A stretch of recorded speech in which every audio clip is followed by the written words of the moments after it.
survey ng Kanta at Nielsen, nangunguna ang mga himpilan ng RMN sa buong bansa. RMN, Number 1 sa Luzon, number 1 sa Visayas, RMN, at number 1 sa Mindanao. radyo ng buong Pilipinas. Buong karangalan ng mga radyoman ng RMN Networks ang maglilingkod sa inyo. Maraming salamat, RMN. Number 1. Wala nang iba. Radyo mo nationwide. Ito ang DXMY. The Music and News FM station of RMN. Sa Cotabato. 90.9. DXMY. Alright mga kasama, alas 6:02 ng umaga. Minsan, hindi mo alam kung ano ang pinag-uusapan, kung sino ang nagtatanong, at kung ano ang tanong. Ngayon, ang dengat isipan ay buksan. Intindihin ang bawat issue dahil tayo ang apektado. Straight to the point. Ito ang talitan at talakayan na tunay na diretsahan. Walang paligoy-ligoy, tagos, lubos, o maagos. Straight to the point. Mas malamang usapan, mas mabusising talakayan, komentaryong mas mauunawaan. Straight to the point. Tatak RMN, radyo mo nationwide.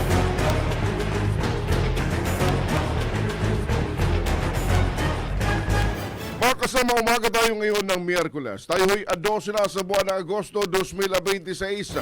Welcome sa ating programa Straight to the point. Straight to the Point. Hanggang alas 7 ng morning magkakarinigan ho tayo. Siyempre, tulad doon ng dati mga kasama, pag-uusapan pa rin natin ng napapalang usapin, balita, makikinapan na dapat rin ninyong malaman. Straight to the point.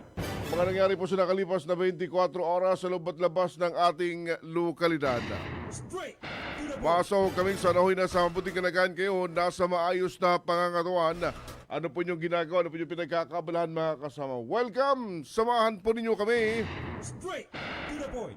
Ating programa live na po napapakinggan dito po sa DXMY 90.9 FM sa Cotabato City mga kasama. DXMY 90.9 FM sa Cotabato City. Straight to the point. Samantalang sa Facebook naman, live din ho tayo sa ating FB page, DXMY 90.9 Cotabato. Straight to the point. DXMY 90.9 Cotabato. Paki-like and paki-share para updated sa mga kaganapan sa loob at labas ng ating lokalidad. Straight to the point.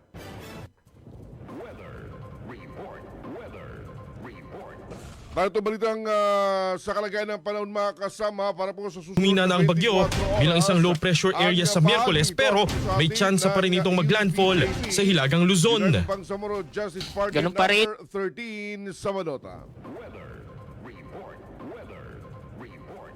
Sa nilabas na forecast mga kasama ng Pag-asa, ang bahagi po ng Mindanao at ang bahagi po ng Kabisayaan magiging bahagyang maulap hanggang sa magiging maulap yung papaberin na meron hong isolated rain showers at thunderstorm. Ayon sa Pag-asa, dulot ito ng umiiral na Humina na ang bagyo localized bilang isang low pressure area sa Miyerkules pero may tsansa pa rin itong maglandfall sa Hilagang Luzon. Sa posibleng flash flood Ganun at pa rin. landslide sa mga panahong makakaranasan ng malakas na buhos ng mga pag-ulan. Samantalang ang bahagi po ng Metro Manila mga kasama at ilang bahagi po ng Luzon ay magiging maulan pa rin sa araw ho na ito. Dahil pa rin sa umiiral na southwest monsoon. Humina na ang bagyo bilang isang low pressure area sa Miyerkules pero may tsansa pa rin itong maglandfall sa Hilagang Luzon. Ngayong araw po ng Ganun pa rin. Wednesday. Naglalaro sa pagitan ng 33 degrees Celsius hanggang 25 degrees Celsius. Sa Cotabato, aabot ho mga kasama ang temperatura ng 33 degrees Celsius. Sumikat ang araw kanina 5:37 at lulubog naman mamaya sa Bangsamoro Region 5:59 ng hapon. Humina na ang bagyo bilang isang low pressure area sa Miyerkules pero may tsansa pa rin itong maglandfall sa Hilagang Luzon. Straight to the point. Straight to the point. Mga kasama sa muli sa pong napakagandang morning. Good morning, good morning, good morning, good morning, good morning po sa inyong lahat. Kumusta po kayo? It's a Wednesday morning mga kasama. Tayo ho'y A12 na. Straight to the point. A12 na tayo sa buwan ho ng Agosto. Radyo Manebs. Straight to the point. Sa napakaraming mga usapin sa loob at labas ng ating lokalidad mga kasama. Ano? Pipilitan din natin maging bahagi ng ating talakayan ngayong umaga. Ngayong umagang ito ng Straight to the point. Miyerkules, mga kasama. Straight to the point. Isa-isahin natin yan sa kabuuan ng ating programa ngayong umaga. Bahagi ito hatid mo sa atin ng BFP, Bangsamoro Federalist Party, number 4 sa balota mga kasama. Straight to the point. Ilan sa mga sinusubaybay natin mga usapin mga kasama? Ano yung mga nangyari for the past 24 hours dito po sa Cotabato City? Straight to the point. Ano, dami tayong mga sinusubaybay mga usapin, Radyo Manebs. May malungkot na insidente Straight. kung saan isa hong lolo na ba ito?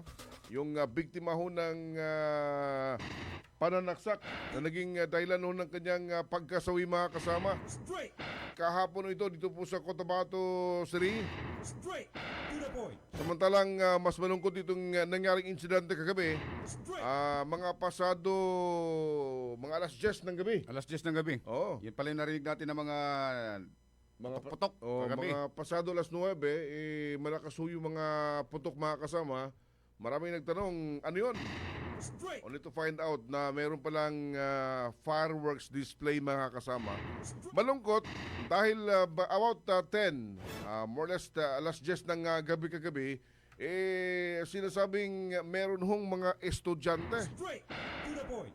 Ang, ano ba tawag doon? May kanto, Yung sabi nila, sinagipan. parang lumalas yun, nag-hysterical, nagsisigaw. Straight to the point. And sinabi, base po sa nilabasyon nilang mga report as of last night, parang naingkanto raw. Straight to Ano bang itsura ng parang naingkanto Radyo Manebs? Straight to the point. Hindi rin ako may- nakasama Sir Winnie. May mga previous incidents yan dito sa Cotabato City, may eskwelahan dito na Straight to the yung ilan sa mga estudyante nag-hysterical, nagsisigawan. Yung iba parang nanlilisik daw yung mata. Straight to the point. And then yung binabagit kahapon, noon, sabi nila parang naingkanto. Pero sa medical term, may mga explanation rin yan, Radyo Manebs. To the point. Kagabi, parang same situation yung nangyari. Straight to the point. Makarang sinasabing aabot sa marami ito mga kasama. Nasa 50. Sobrang ng dami. mga estudyante sa isang college school dyan sa bahagi ng Diversion Road, Radyo Manebs. Straight to the point. Specific na area, Diversion Road, sa bahagi ng barangay Tamuntaka 2. Samunta ka to. Tamuntaka 2. Straight to the point. Ang sinasabing nirespondihan Point. ng mga otoridad ng barangay, kabilang din po sa mga rumisponde, yung BFP, PNP, MOH BARM, CDRRMO. Straight. Makarano manong yung mga ito, sinasabing nagsigawan. Ano pa bang ibang nangyari, Radyo Manebs? Nagsigawan. Nagsigawan and then kalaunan, nawalan ng malay tao yung mga individual na ito. May mga hinimatay. Oo, at karamihan dito kasamang Sir Win, base sa ibinigay na impormasyon ni SK Chairperson by Alexa, mga babae. Mabibilang lang yung mga lalaki, puros karamihan, mga kababayan. Gusto pa sana natin takbuhan kagabi, kaso madaling araw na yun. Parang nag-aalanganin na yung... Nag-aalanganin na ako. Sinasabi, bago yung incident, nagkaroon ng fireworks display Oo. pasado mga alas 9, pasado alas 9 kagabi. And then, after nung fireworks display, nagkaroon ng Brownout. brownout. Mm. And then, nung bumalik yung kuryente, Yun na. Dito na nagsimula. Doon na nagsimula yung pagsisigawan na yun na rin yung pinagtaka nila dahil yung sigawan kasamang Sherwin, ayon sa impormasyon na pinating sa DXMY, ibang ano na, Ibang boses? ibang tono na, nagiba na ng boses yung mga estudyante. Straight to the Sige point. nga, makiupdate pa paano po nangyari ito and ano po yung naging pagtugon ng mga otoridad mula sa BLGU and iba pang sangayhunang pamahalang lungsod Radyo Maneps. Ito kasamang Sherwin, yung isa sa mga SK chairperson ng barangay Tamuntaka 2, O yung SK chairperson nila. Sige, oo. ang nakasaksi sa mga pangyayari. Nasa linya mga kasama si SK chairperson ng barangay Tamuntaka 2 by Alexa Sagadan sa ating panayam. Magandang morning po, ma'am. Sagadan sa DXMY po, si Manager Sir Erwin Kabilbigan po at Eb Sabang. Good morning. Morning, SK.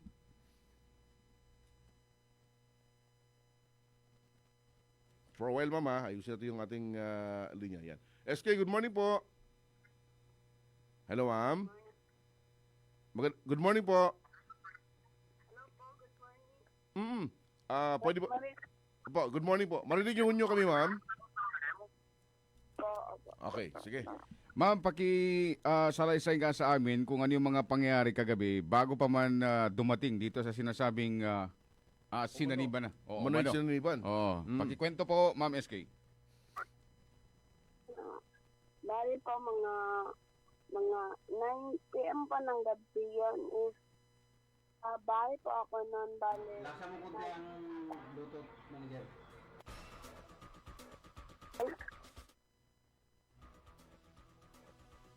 Namin pati ang school. Tapos, nag-start na po, nagputukan ng mga fireworks, bali, mga 10 p.m. po na, mga pasado 10 p.m. po is, bigla po namatay yung ilaw dito. Pinatay po nila yung kuryente kasi nag-spark po siya. Bale, may isang estudyante po doon na nagsisigaw sa bandang gilid ko. Is na-collapse po siya. Bale, doon parang pagkamatay pa ng ilaw is doon na nag-start yung mga estudyante na nagsisigawan po. Nagsisigawan po sila. Parang, ano na sila, sir? Yun po. Yes, so yung nangyari, SK, may fireworks and then right after ng fireworks, nag-brown out. Opo. Okay. Doon, Gaano katagal yung brown out, sir, ma'am? parang ano na yung kuryente dito sa is mga 12 a.m. na po siya. Parang nangyari na po yung mga sapi-sapi po is mga 10 p.m. po. Bali, saka po ano yung kuryente dito sa may school po is nasa 12 a.m. na po siya. So, meaning to say, sasagsagan nung sinasabing umano'y sinaniban, walang kuryente, ma'am, brown out nung time na yon. Wala po, sir. Parang pinatay po kasi yung kuryente dahil po nag-spark po yung doon po eh. Parang ano yan po. Yung linya. Yun opo, yung linya po. Aha. So, Bali, pinatay po muna yung kuryente dito. okay. So,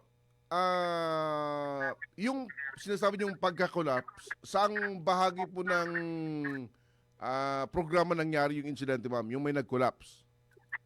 Doon po mismo sa school po. Aha. After na mahuwi ng fireworks display o during? During pa? After po. After ng fireworks, saka siya nag-collapse? Opo. After po ng fireworks display po, tapos namatay yung kuryente, bigla na lang po may nag-collapse doon na estudyante, sir. Tapos parang doon po na-shock po. Then parang na lang po, bigla-bigla may nagsigawan na po dun sa labas, parang kanya-kanya na kung naging connected na yung mga estudyante nang biglaan po. Then, to the rescue rin po agad yung mga estudyante doon. Tapos, especially po sir, is secured po yung school doon dahil po nagpadala po ang ating mahal na kapitana na sila napangilan po ng BPAT doon para po ma-secure po yung safety po ng event po. Ayun. So, nung mag-collapse, babae ma'am itong nag-collapse? Po babae po yun. Natukoy ba nung dahilan ba't ho siya nag-collapse? Wala pa naman. Hindi, wala pa naman, pero supposed to be po is parang siguro is dahil sa pagod. Bago, aha. Kulang sa kain, gano'n. Pero po kasi yung iba doon is parang yung next po na na-collapse parang ina po ginasaniban na po kasi nagsisigawan na po sila din. Iba kasi yung collapse sa parang ginasaniban is like nagasigaw-sigaw na po kasi sila sir. Tapos grabe po yung iyak. Yan yung po nung katawan nila is parang iba na rin po yung yung nagatigas na masyado na nagasigaw sila po. So, nung magsigawan na, sa kanyo kanina, medyo nagtigas, parang nag-hysterical na. So, ano po yung ginawang action kagad, ma'am, para dun sa mga rumisponde? So, ayun nga po, so, sidatingan po ang ating mga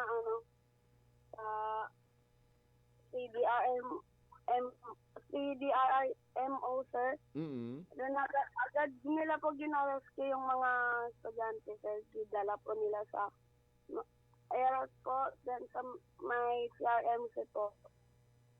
Then, yung iba po is, na rin po sa mga pagamutan.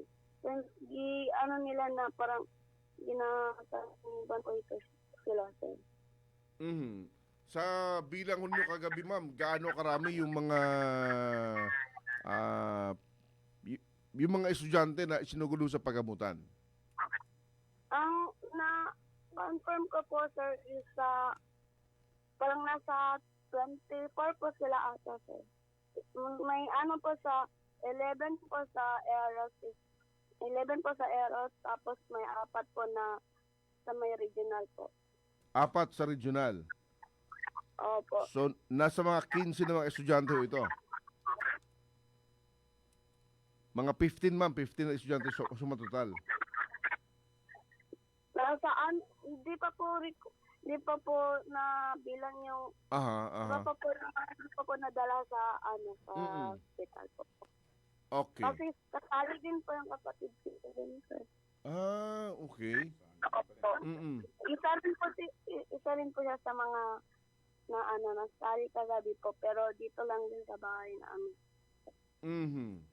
So, ibig sabihin dito, ma'am, yung mga na-confirm lang po ninyo ng mga bilang na nadala sa ospital itong sa may Eros at CRMC na umabot ng 15 individual na mga estudyante. Yes po, sir. And then yung doon po sa binabanggit po ninyo, ma'am, na clinic po, nasa ilan din pong estudyante yung agad din doon nilang ginamot? Hindi ko masyado na sir, po is parang hindi na po kami maguluhan na po kasi kami kagabi kasi sobrang dami rin po kasi yung sa labas. So, hindi na rin po namin alam kung ano po yung nila dun, sir.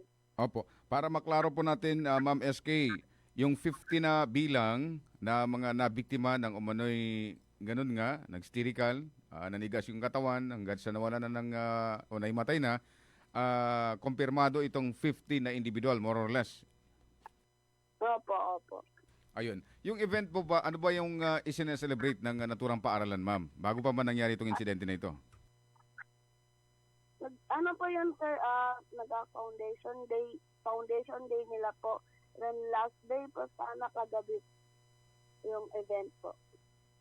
So kagabi yung last, kaya nagkaroon ng firework display. Opo, pati home party po nila.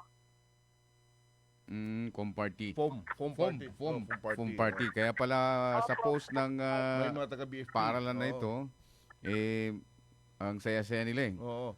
Oh, anong oras, ma'am, humupa yung situation? Masabi natin, bahagyang bumalik sa normal ho yung situation. Yung start po ng ano nila, Oh, sir. anong oras natapos kagabi yung pagresponde, yung ginawang pagdala sa paggamutan at medyo naging stable na yung situation sa school? Opo. Ano, parang pasarado po, alauna na po yun, sir. Alauna na. 1 a.m. po, pero okay na po sila. Aha. Parang okay na.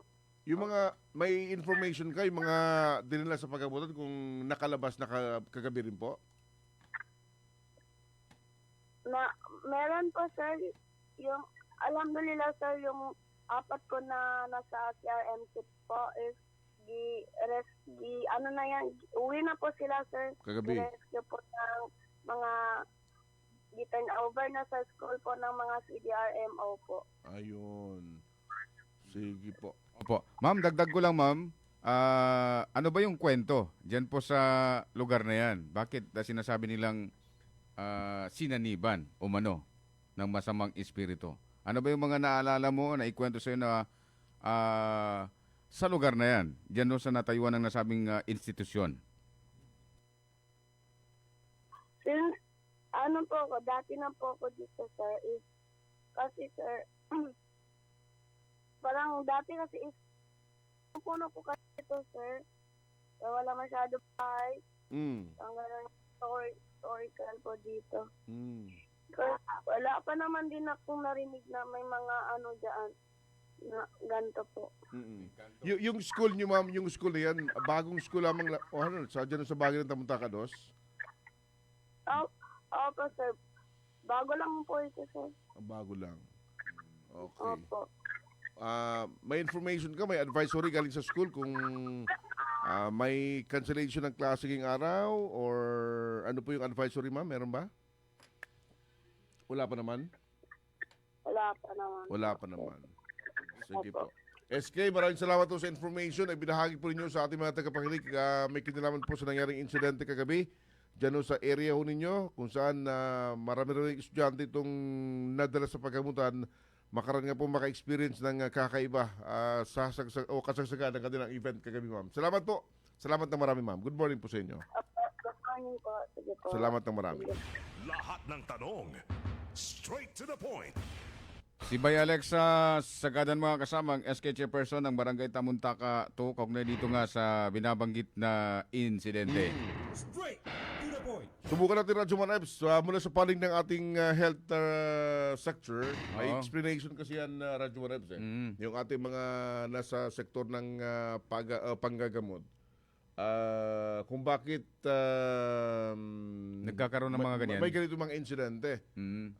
Madalas, kapag may nakitang hinimatay sa isang event, yung iba kasi nakakakita, iba yung kanilang pag-interpret sa insidente. Oo. So, magkahalong takot, yung madalas na explanation Straight. hanggang sa madagdagan yung bilang nakakakita, natakot, yun, nagsisigaw, to the point na hindi na makakayanan ng kanilang emosyon, Radyo Manay. Straight. Yun yung mga before incident, yung mga naunang mga incident noon, yung mga paliwanag.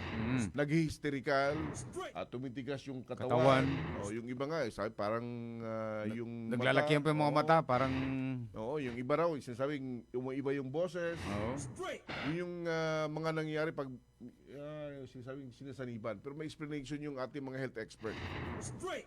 Pero binabanggit naman ni SK, as of last night, yung mga sinugod sa CRMC 4 ay okay na, nakalabas na rin. Mabilis din na itinurn over dun sa nasabing paaralan. Straight. At yung unang hinimatay, ang paniniwala, baka sobrang pagod. Usually, pag may event sa eskwelahan, araw. Straight. So last din nila kagabi. Straight. Nag-foam party sila. Ano yung foam party? Foam party. Yung party-party nga, sir, yung tinataas yung kamay. Nakita ko yan, may nag-foam party. Meron silang, usually, nagre-request sila ng Kundi fire truck, nagre-request sila yung mga nagde-deliver ng tubig. Oo, then Parang sa sa Siargao, ang style, meron ganun. yun dito, madalas may Meron din pala mga dito? eskwela gumagawa noon. Ganun? Sa last day ng event, nag-foam party sila. So yung dulo nung parang may bula yung pinapa-sprinkle ba sa hose nung kundi fire truck, yung mga nagde-deliver ng tubig. So yung mga kabataan, mga nagjo-join, doon nagpapabasa sa tubig, may bula. Yung foam party, tinatawag nila. Masaya yun para sa mga kabataan. Maraming nagpadala dito sa mga komento kasamang Sir Erwin, especially sa posting natin na umano'y may mga unggoy dyan. Ganun. Nabulabog. Straight. Siyempre naman, sino ba naman ang hindi mabubulabog alas 10? Kaya siyempre mga unggoy natutulog na.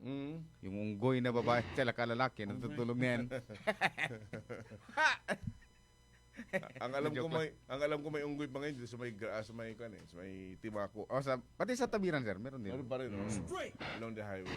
Pero yun yung mga komento nila dito kasamang Sir Erwin na ganun nga, meron nga mga Ganun. may mga kwento dyan sa lugar na yan. Pero siguro hindi lang ito ang unang pagkakataon dahil marami na rin na insidenteng mga naganap, hindi lang dito sa Cotabato City, sa ibang mga lugar. marami. At saka Cotabato City rin. Meron nga isang eskwelahan yung lately lang na ikwento sa akin na gano'n nga, yung isang estudyante nila Hysterical din, sir? nag-action na Manigas yung katawan. parang umiyak o nagsimula sa iyak muna iyak muna and then later parang nagsisigaw na.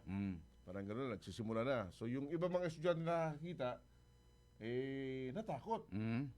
Oo, pag natakot, yung ibang nakakita na natakot, nagsimula umiyak na rin. So damay-damay na sila. Parang nahawa ba? Oo. Magsisigaw ka, magsimula kang magsigaw. Kung ikaw yung unang tao, estudyante na nakaranas noon. Yung ako, habang titinan kita, sabay ng takot, iiyak na rin ako. To the point na sisigaw na rin ako. So ganun, parang nagkawaan na silang lahat. Ganun din yung mararamdaman hanggang sa sisigaw, iiyak at sisigaw na rin na Jumanet. So from 1, naging 2, hanggang sa nadagdagan. Dumami na sila. Dumami na. Yun yung madalas na nangyayari sa sinasabing umano'y sinaniban ng masamang espiritu. Base doon sa mga explanation sa mga nakalipas natin mga insidente na nangyari di lang sa ating lungsod. Yung sa ating lungsod, ilang beses yun Radyo Manebs. O yung isang eskwela, ilang beses yun. Sa ibang lugar, may mga kalinturin pong insidente. Dito sa nangyari kagabi, subukan natin makakuha ng komento, pahayag mula sa mga health expert natin. Ano po yung explanation, may kadalaman sa nangyaring insidente, mga kasama. Oras natin, Mga kasama, 6:29 ng umaga. Ang abaging yan mga kasama, dito sa atin ng Bangsamoro Federalist Party number 4 sa Balota. Straight. To the point. That time check is brought to you by Centrum Silver Advance. May nutrients adjusted for age 50 plus. Tulong para malakas ang resistensya, healthy heart, and sharp memory. The #1 multivitamins for age 50 plus.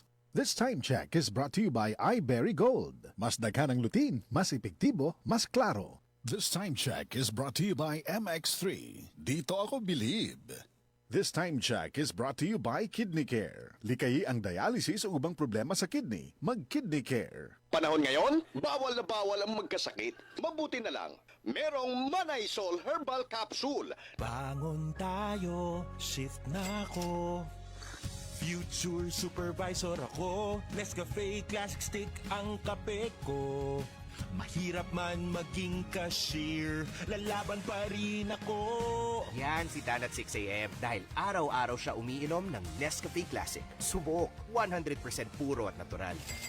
Galing, Dan! Mag Nescafe Classic araw-araw. Pinakamasarap na black coffee. Based on February 2025 product tasting on Instant Coffee Powder by MRI. Mag Nescafe Classic araw-araw. 100% puro at natural. Pinakamasarap na black coffee. Ahoy! Kidney Care time! Ako si Alan taga Toledo Negros. Sang una, wala gyud ko kabantay nga naa na di ay ko'y problema sa kidney. Sige kong pangihip isang gabi ug usahay mo hubag akong tiil. Pirmi ko kapuyon. Nabalaka gyud ko sa akong kahimtang. Nakadungog mong guguan na nang ni Kidney Care nga mo akong gisulayan sir. Action man siya minor gi sir. Nag-inom ko kada adlaw ug niagi ang 3 ka bulan. Dako gyud ang kausaban. Mas gan na akong paminaw na wala tong hubag ug lagsik na akong panglawas. Salamat gyud sa Kidney Care. Ang Kidney Care ay mabibili sa Mercury Drugstore at mga suking butika. Ang Kidney Care hindi gamot at hindi dapat gamitin panggamot sa anumang uri ng sakit. Kini ha, timanin ninyo. Sipon, sakit sa ulo, sakit sa lawas, hilanat, allergic rhinitis ug sinusitis, Simdex D. Padalion nato. Timailhan sa hilanat, Simdex D. Ang Simdex D mapalit sa Mercury Drug ug uban pang butika duol ninyo. Phenylpropanolamine hydrochloride plus chlorphenamine maleate plus paracetamol is the generic name of Simdex D. If symptoms persist, consult your doctor. Suggested retail price of Simdex D is still at $3.50. Ang kinis na niya. In fairness, nag-glow up. May budget. So solid. White Rose Papaya, wow. White Rose. White Rose Papaya, wow. White Rose. White Rose Papaya. May glow up with the White Rose Papaya. Puti sulit ang glow up sa White Rose Papaya. May papaya, niacinamide para sa protein power times 2. Plus shea butter and tea tree oil. Glow up with the power of two. White Rose Papaya. Kuti sulit ang glow up. Regular use helps. Results may vary. White Rose Papaya. Manufactured by ACS ISO certified world-class quality. ACS. Goodbye to me, Mancha. Hello, Bright Bar Blue. Isang labanan yan. Bright Bar Blue. Pride Bar Blue with powerful stain-away enzymes. Malupit magtanggal ng dumit mancha pero di masakit sa kamay. Goodbye to me, Mancha. Hello, Bright Bar Blue. Isang labanan yan. As tested ang cotton and polycotton. Sa mancha, malupit. Sa kamay mo, mabait. Pride Bar Blue. Manufactured by ACS Manufacturing Corporation. ISO certified. World-class quality. ACS.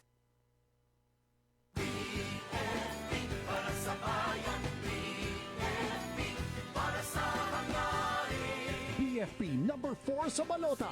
Iboto para sa Bangsamoro. BFP number 4 sa balota. Iboto para sa Bangsamoro.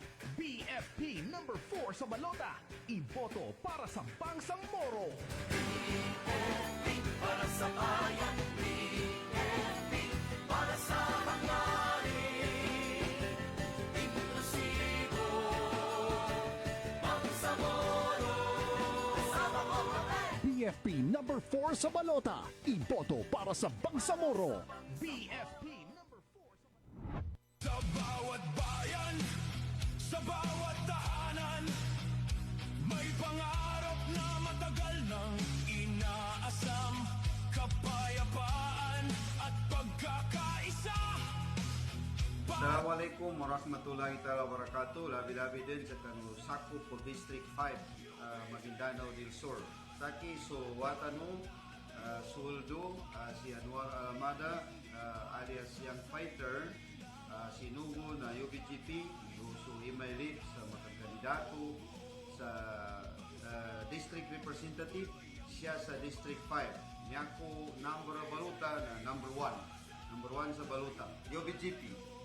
Para sa bayan, hindi para sa sarili lamang. Ngayong September 14, panahon na para piliin ang partidong may malasakit, may prinsipyo, at tunay na naglilingkod sa bawat Bangsamoro. Piliin ang UBJP, number 13 sa balota. Partidong nagsusulong ng pagkaisa, katarungan, at magandang kinabukasan. Ngayong September 14, i-shape ang number 13 sa balota. UBJP, number 13 sa balota. Radyo mo nationwide. Tumpak na oras mga kasama, 6:35 ng umaga. Ang bahaging yan mga kasama dito sa atin ni Member of Parliament Malang, Boots Malang. Tumatakbo sa unang distrito ng SGA sa ilalim ng BFP Party number 2 sa balota. Straight to the point. Tuloy sa programa Radyo Manayos. Morning muna kay Dr. Margani Commander. Sir, may buntag nimo kay Gina Espinosa. Magandang morning. Sino ba to? Si Agatha Sulaiman. Good morning po. Good morning. Si Abdul Jambar, good morning din. Sabi na dito, Sabi good morning din po kay Tatay Hulito. Morning din po kay Tatay Hulito, kay Mego Jovi, listening and watching Crossing Manuwangan. Ayun. Barangay Maluaw. Ito, kay Gian Kinis Uga from Ulango. Ulango, ito? Ulango. Ulango Aper. Ulango Aper. Sir Mike Enriquez. Excuse me po. Excuse. Sige. Sige, tuloy tayo, Radyo Manabs. Tuloy tayo mga kasama. Malungkot din ang incident nito, Radyo Manabs. Oh, matapos yung pagkaimatay ng mga estudyante, lipat tayo mga kasama. Yung naganap naman na stabbing, pananaksak, naitala dito sa may Barangay Rosario Heights number 9. Nasa linya ng ating komunikasyon mga kasama ang PIO ng Cotabato City Police Office. As usual, ang ating pong suki, Ma'am Police Lieutenant Rochelle Evangelista. Magandang umaga po, Ma'am Evangelista, sa DXMA po. Kasama si Manager Sir Erwin Cabilbigan at Sabang po. Morning, ma'am. Wait lang, ma'am. Good morning po, ma'am. Opo, morning po. Opo. Yan, okay. Sige, ma'am. Salaysay po, ma'am, yung pong pangyayari ng umani pananaksak dito naganap sa may Barangay Rosario Heights number 9 kahapon. Yes po, Sir Evs, no. Mga bandang 2:55 po ng hapon, August 11 po, 2026 kahapon po, nakatanggap po ng tawag yung ating police station to allegedly meron pong stabbing incident na nangyari, particularly dyan sa Purok 5, Barangay Rosario Heights 9, Cotabato City. So immediately yung ating mga kapulisan, Sir Erwin and Sir Ebs, nag-respond and it was turned out positive. So agad-agad naman nilang tinanong patungkol sa biktima. Ito po pala na idala na sa Cotabato Regional Medical Center for medical treatment. However, dead on arrival po yung ating biktima, no, by information ng attending physician. So nakilala po natin ang biktima. Tawagin na lang po natin si alias Bay, no, isa po itong is female, more or less 61 years old po ito, na po, senior citizen, widow po ito, and residente po sa nasabing lugar din po, no. At yung suspect po, tawagin po natin si alias Nor, isa pong babae, 20 years old po ito, housewife at residente po ng parehong lugar po sa Purok 5, Barangay Rosario Heights 9, Cotabato City. So during the initial investigation conducted po ng ating Police Station 2, habang ang ating isa sa mga residente po, no, or isa pong barangay tanod, nasa area po, nakita niya po itong suspect na nakasuot po ng black abaya na pumasok po sa residente ng biktima. So ilang minuto, yung suspect po ay agad-agarang lumabas din po, no. May dala-dala na po itong isang blue eco bag. Itong suspect na ito, napuna rin ng ating witness na parang agitated siya or yung balisa, kumbaga, no. Kung saan paglabas niya ay nakapulang t-shirt na siya, no, and may dalang eco bag. So curious sa pangyayari na yon, yung ating barangay tanod na yon pumasok po doon sa loob at nakita nga po, no, na maraming dugo po sa sahig, and immediately hinabol o sinundan niya itong suspect at naggumingi rin ng assistance sa mga kasamahan, and yun nga po resulted po sa aresto ng itong suspect na ito. So yung na-recover po sa possession na and control ng suspect ay yung nga po isang blue eco bag, color blue po ito. Meron pong laman na color black abaya, and then meron rin pong isang pair ng black sandals and black sling bag containing one bloody knife po, and as well as one pair of surgical gloves. Meron din pong one-piece gold ring and cash amounting to 12,500 po. So during the incident, nagkaroon po nga ng assessment and process yung ating SOCO team, and as well as pag-recover po ng bloody knife and as well as yung surgical glove, will be ito turn over po ito sa RFU bar for DNA analysis po. Yung mga na-recover, ma'am, yun yung binabanggit ng witness na umano'y dala-dala ng suspetsado na ito. Yes po, nasa una po nakita po ng ating witness na may dala pong eco bag palabas na po, no. Yun nga po, yung nilalaman po ng eco bag, yun na po yung nasabi ko kanina na mayroon pong itim na abaya, may sandals, may maliit na black sling bag na ang nilalaman pala isang blood knife at saka surgical gloves, and as well as po gold ring, nag-iisang gold ring, and as well as 12,000 po, 500 na pera. Opo. Sa dagdag na impormasyon po na inyong natanggap, ma'am, ano ba yung mga, bago pa man itong insidente na ito, may naibigay bang statement yung suspect na may mga nangyari na sa kanila dito sa nasabing biktima nito, ma'am? As of my information sa akin, wala pa namang nasabi ang investigator, but initially yung naitanong, naisabi lang kung bakit nagawa niya itong insidente na ito ay dahil lang sa nangailangan lang siya ng pera. Yun lang yung naisabi, no? Oho. Yung biktima at yung suspect, ma'am, ito, magkapit bahay, magkalapit, o isang area lang ho sila? Base po sa information ng PNP. Isang area lang sila, Sir Erwin, but may nalaman natin na itong biktima ay malayong kamag-anak ng asawa ng suspect. Aha, okay. So yung biktima mag-isa lamang sa kanyang bahay nung mangyaring insidente?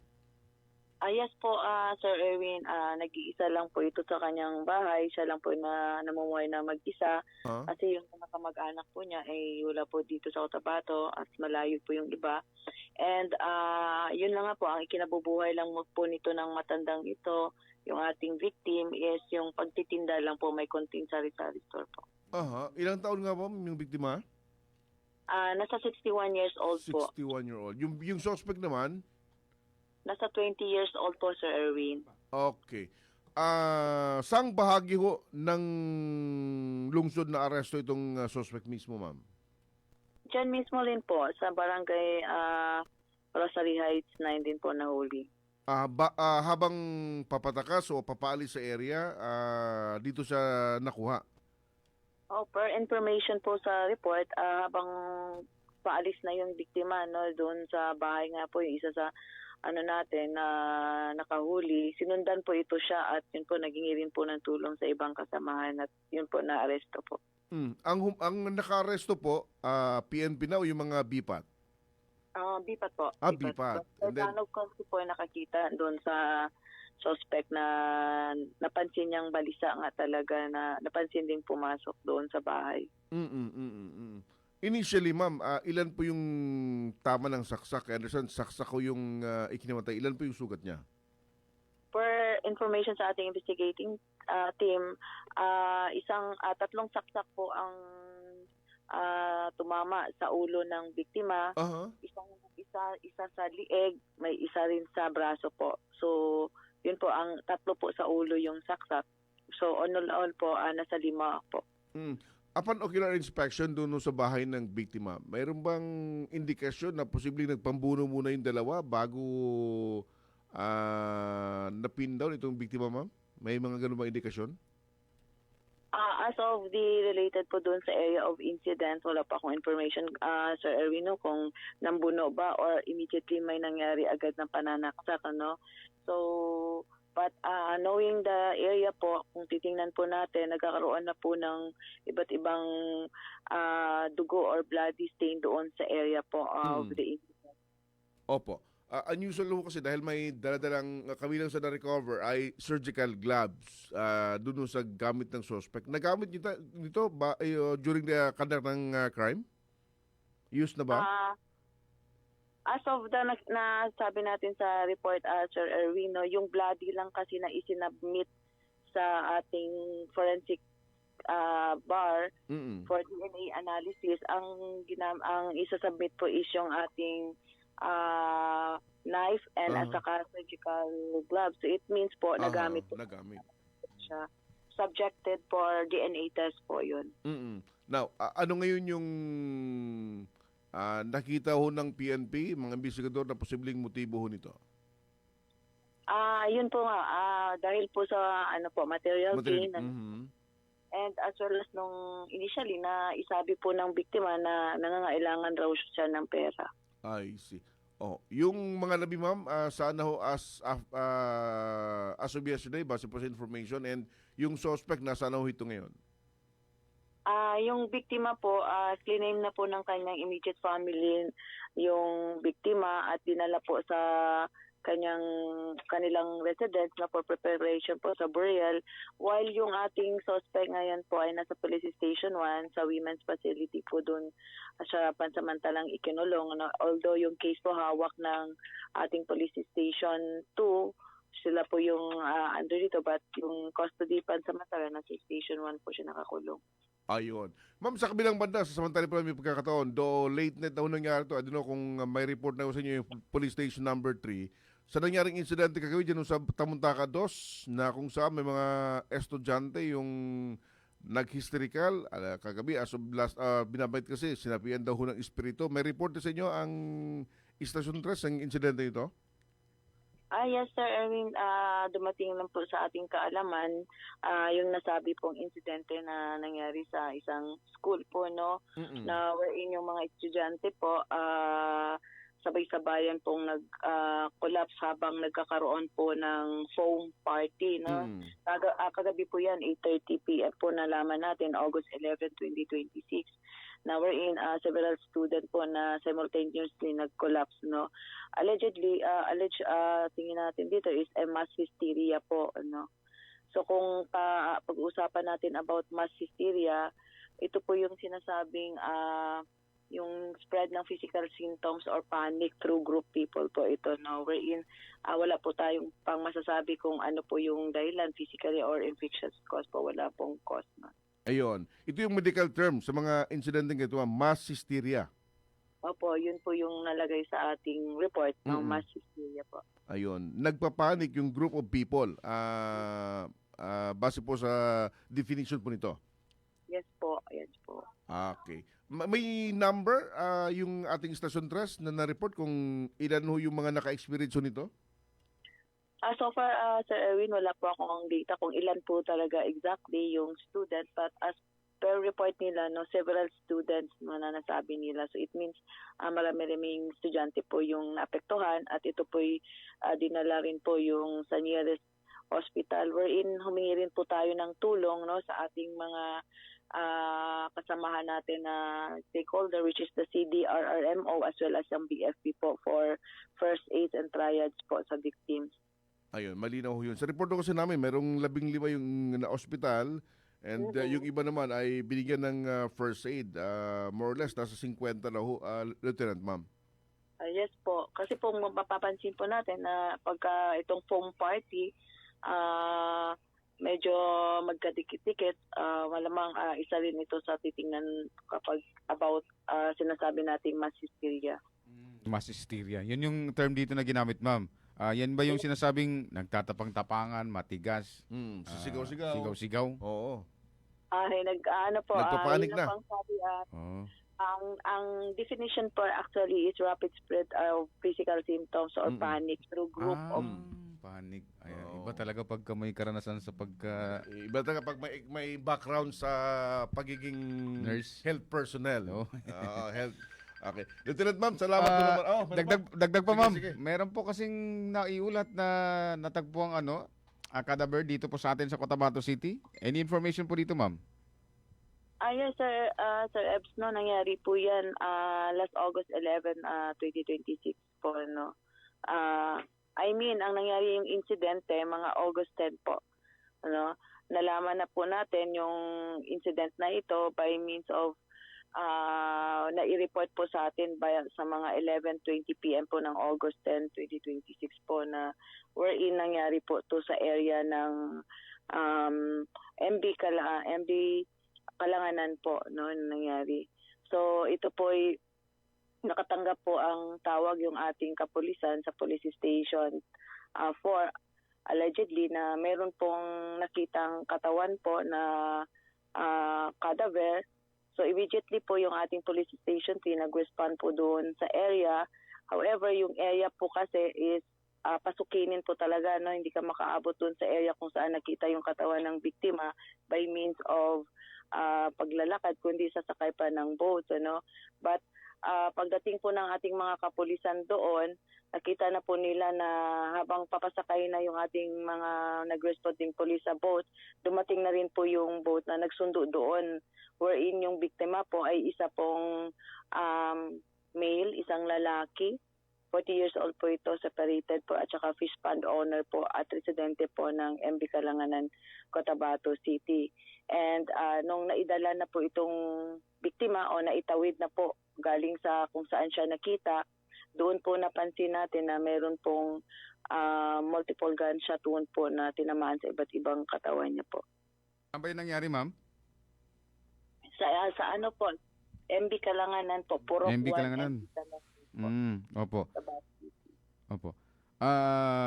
Yung pagkakadiskubre sa katawan po ng biktima, ma'am, anito siya, ma'am? Yung may mga tama siya ng may mga sugat, ma'am?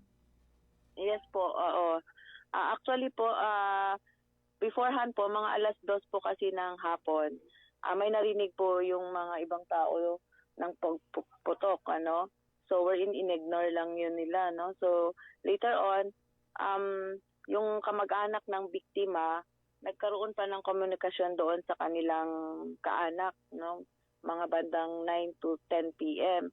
However, nung constant pag-contact na nila, hindi na nila makontak. So, doon na sila nagtaka bakit di na nila makontak. So, kaya nai-report po sa atin late na po, no? Mga 11:20 p.m. po dahil nga po akala nila okay pa at that time dahil nakikipag-contact pa sa kanila through messenger. Opo. Nakilala ba, ma'am, yung biktima po, ma'am? Yes po, yung biktima po, no, nagangalan pong Antonio Hereda Hugnatan Jr., 40 years old po ito, isang lalaki. Separated po ito and fish pond owner po and residente po ng Purok 1, MB Kalanganan, Cotabato City. Opo. May mga nakikita na bang motibo dito sa nangyaring insidente, ma'am? As of the update po, no, na natanong natin ang investigating team, tinitingnan pa nila kung ano talaga yung motibo dahil yung area of incident po kasi loobanan talaga yun kung saan may mga fish pond po doon, no? And as well as matagal na rin kasi siya doon na nagtatrabaho. So wala rin daw nakitang o nasabi ang mga kapamilya na may pagbabanta dahil wala naman silang alam na may kaaway ito. So tinitingnan yung anggulo, baka may naisita sa doon na kumukuha ng alimango or nagagalit o ganon. So yun po ang tinitingnan, possibility pa lang po, no. Yun. Lieutenant, ma'am, salamat po na marami, ma'am, sa oras, information na binahagi po sa mga listeners ngayong umaga, ma'am. Salamat po na marami. Yes, Sir Erwin, maraming salamat. And Sir Ebs, mabuhay po kayo. Salamat po na marami. Good morning po. Lahat ng tanong, straight to the point. Si Ma'am Police Lieutenant Rosel Evangelista, mga kasama ang PIO ng CCPO. Tatlong concern, Radyo Manebs. Yung nangyari kagabi, Stabbing. mass hysteria. Yan. A rapid spread of physical symptoms or panic through a group of people when there is a real physical or infectious cause. Nagkahawaan? Walang malinaw na dahilan. Kung bakit nagkaganon sila? Nagkaroon lang ng yung simptomas doon, nagpapanik mula sa grupo ng mga tao. Kung anong dahilan bakit nagpanik, hindi malinaw. Hopefully, sa susunod pang mga oras, mabigyan tayo ng dagdag pang explanation mula sa ating mga eksperto. Si Ma'am Evangelista, isang nurse bago naging pulis. Kaya pala ang bilis niyang sinagot eh. Sige. Oras natin mga kasama, 6:55 ng umagang baging yan mga kasama. Dito sa atin ni Attorney Sheriff Abbas, kumakandidato sa unang distrito ng Cotabato City sa ilalim ng United Bangsamoro Justice Party number 1 sa Balota. Tanggap tayo ng reports mga kasama mula sa ating mga Radyoman reporters. 53rd anniversary ng IPHO BRHMC. Pinangunahan ni Dr. Bagindali. Detalye ng balita, Radyoman Maestro Rahiban Sao. XMY Tata RMN Report. Nagbigay ng mensahe si IPHO Maguindanao Head at Bangsamoro Regional Hospital and Medical Center Chief Dr. Muhammad Arifa Bagindali bilang bahagi ng paggunita ng ika-53 pagserbisyo ng ospital at sa unang anibersaryo ng pagpapalit ng pangalan sa pagamutan. Sa kanyang mensahe, binigyan din ni Dr. Bagindali na ang patuloy na dedikasyon ng mga health workers sa pagbibigay ng dekalidad na serbisyong pangkalusugan sa mga mamamayan ng Bangsamoro. Patuloy naman ang paninindigan ng Bangsamoro Regional Hospital and Medical Center na palakasin ang serbisyong medikal at maging katuwang ng komunidad sa pangangalaga sa kalusugan. And for helping convey the truth, di ba?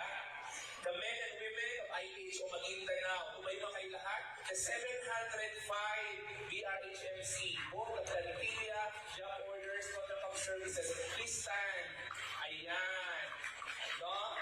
And of course, we have a total of 1,100, no? Both IPHO and the BRHMC. Yes. The most important investment of health and the ultimate heart of our health investment, our dedicated workforce, and proven that premier specialized healthcare belongs. Kasama mo sa DXMI 90.9 Radyoman Maestro Rahi Bansa Tatak Aramen. Radyo mo nationwide. Maraming salamat, Radyoman Maestro. Ang bahaging yan mga kasama dito sa atin ni Dr. Tumanda Antok, tumatakbong Parliament sa ikatlong distrito ng Cotabato City sa ilalim ng BFP Party number 1 sa Balota. Hati din sa atin mga kasama ni Sultan Dato Teng Gumbila, BFP Party First Nominee para sa Traditional Leader number 5 sa Balota. Dagdag pambalita mga kasama, BF Chairman at UBJP President Alhaj Murad ikinwento sa mga Bangsamoro kung hindi nasakop ng Kastila ang mga ito. Sa detalye ng balita, Radyo Man Jules Di Mapalaw. DXMY. Tatak RMN Report.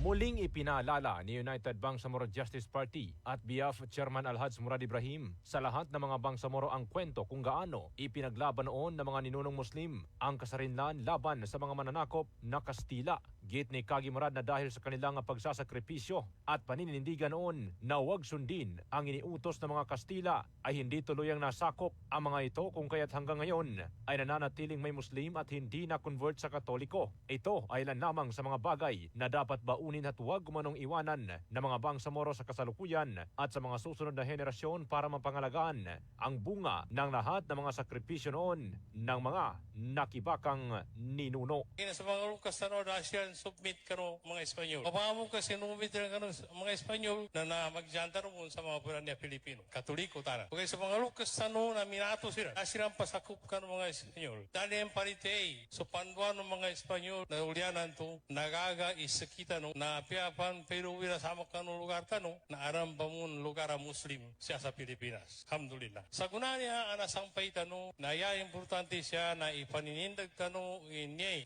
dahil patano niya Bangsamoro na nagagatano sa may at least na datanong maka-independensya o gayt na adan autonomy tano. Yamana na autonomy na makang gobyerno tano siya sa sakupa gobyerno na Pilipinas o gayt na adan kita no kiraban ang gobyerno. Kaginaya tano ba tindag na entire niya Pilipino na sinubmit kano Kastila mimbalo ya Katoliko. Pali sa kita no, data no submit ka no Kastila, sa kita no mimbal na retain tano so identity tano a Muslim. Kaginayan na uli ang nakasakup siya. Kasama mo sa DXMY 90.9 RMN Cotabato, Radyo Man Julie Mapalaw, Tatak Karamen. Radyo mo nationwide. Maraming salamat, Radyo Man Jules Di Mapalaw. Ang bahaging yan mga kasama atin sa atin ni Atty. Lanang Ali Jr., 19 na nominee ng UBJP numero 13 sa Balota. At atin sa atin mga kasama ni Anwar Alamada o Young Fighter, UBJP candidate sa 5th District ng Maguindanao del Sur, number 1 sa Balota. Sa dagdag pang balita mga kasama, mga stakeholders sa DRRMM ng Bangsamoro nagtipon para sa kaalaman, ugnayan at kasiyahan. Detalye ng balita, Radyoman DC Mangod. DXMY. Tatak RMN Report. Tinatayang 200 regional at local stakeholders at mga pangunahing aktor sa Disaster Risk Reduction and Management o DRRM sa Bangsamoro ang nagtipon para sa 2 araw na learning, networking at fellowship activity sa Soto Grande Hotel, Davao City. Ayon kay Bangsamoro Ready Head Director Muhammad Faizie Abutazil, isinasagawa ang summit bilang taunang pagtitipon ng mga pangunahing stakeholder sa disaster risk reduction and management upang palakasin ang pagbabahagi ng kaalaman, koordinasyon at pagtutulungan sa paghahanda at pagtugon sa mga sakuna at kalamidad sa Bangsamoro. Sa pamamagitan ng iba't ibang learning sessions at mga talakayan, nagkaroon ng pagkakataon ng mga kalahok na magpalitan ng kaalaman, karanasan at mga praktikal na pamamaraan na maaaring gamitin sa kanilang mga lugar at organisasyon. Part ho ito nung commitment natin. Isa ho ito sa strategy na nakikita natin paano palakasin yung coordination at saka yung pagbibigay ng aral sa ating mga local disaster risk reduction and management officers para magampanan nila ng mas maayos yung kanilang tungkulin. Sa patuloy na pagtutulungan ng mga DRRM officers, bar ministries, offices and agencies, pribadong sektor, humanitarian partners at iba pang stakeholders, mas mapapalakas ang kakayahan ng rehiyon na harapin ang mga panganib at protektahan ang buhay at kabuhayan ng komunidad. Kasama mo sa DXMY 90.9 Radio Man Daisy Mangod, Tatak RMN. Maraming salamat, Radyo Man Daisy Mangod. Ang baging yan mga kasama atido sa atin ni Attorney Omar Yasosema, first nominee, at Engineer by Ali Sansalona Caron, third nominee ng Bangsamoro Party. Straight to the point. Morning muna, pahabol Radyo Manabs. Habol sa mga viewers natin. Sino ito? Si Dato Lupser Japson. Shout out, Sir Ebs. Good morning din. Morning. Si Wahida Akan Mamalapad. Good morning. Randy Santisas. Good morning. Sembay Adam. Si Al Jambar.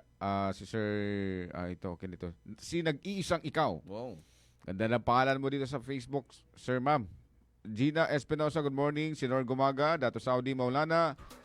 Israida Makabangen. Si Sir Sultan Banjo Mampon Alhaj. Jade Yoka, si Yaman Manalasal, Nina Emba Maulana, si Danny Talib, Norma Samadalan, si Oyong Simbal. Nagpapabati rin, sir, yung mga staff ni MP Omar sa may Kakar, yung family Sema dyan. Morning. Magandang morning. Oo. And na rin, sir, pasabot na rin. Panawagan. Papadyabutan ko siya sa kanang mga lukas pagkali nami, isuka panilimudan sa kinawafatan niya ni Jomar Abang Lapungan na namomar na niya akad, inshallah ta'ala, saan gabaton sa Barangay Tugal sa Dato Angal, Mintimbang, Maguindanao del Sur. Sa niya pa mamomar na niya akad, inshallah ta'ala. Baris kanor ni Matol Mapalangkap, siya sa kanang mga pagalitan, nidilimpang-limpang siya sa kanang napatayan na niya. Anong limpang-limpang na tayo? Parang sir ba? Parang aliw-aliwin mo na. Kasi yan man kasi ang pagkakaalam ko, sir, sa Taji na binabanggit. Inaaliw-aliw mo yung taong namatayan. Namatayan. Pamilya na namatayan. Kasi siyempre, bata pa yung namatay. 23 to 25. And then, ang masakit pa dito, sir, kahit ako, sa tagal-tagal, and yun nga lang, sa kasamang palad, nagkaroon ng parang sakit. Kaya ayun na. Hindi na kinayanan. Amin hong pakikiramay. So, tuba, pasabot sa kanang mga lukas pagkali namin, iba makikinig sa guna ni Mapita. Si Kanor ni Matol Mapalangkap. Sige, paalam tayo, Radyo Manabs. Maraming salamat mga kasama. Ngayon po ay araw ng Wednesday, Miyerkules, August 12, 2026. Ang alin ng ating mga partners sa ating technical, Radyoman Chief Alvin Casillon, sa digital si Radyoman Ricardo Kuya Eric Madamba Jr. Ating coordinator Radyoman Maestro Rahib Bansao, kami yung mga nakasama, Radyoman Erwin Kabelbigan, Radyo Manabs Abang, Tatak Armen. Radyo mo nationwide.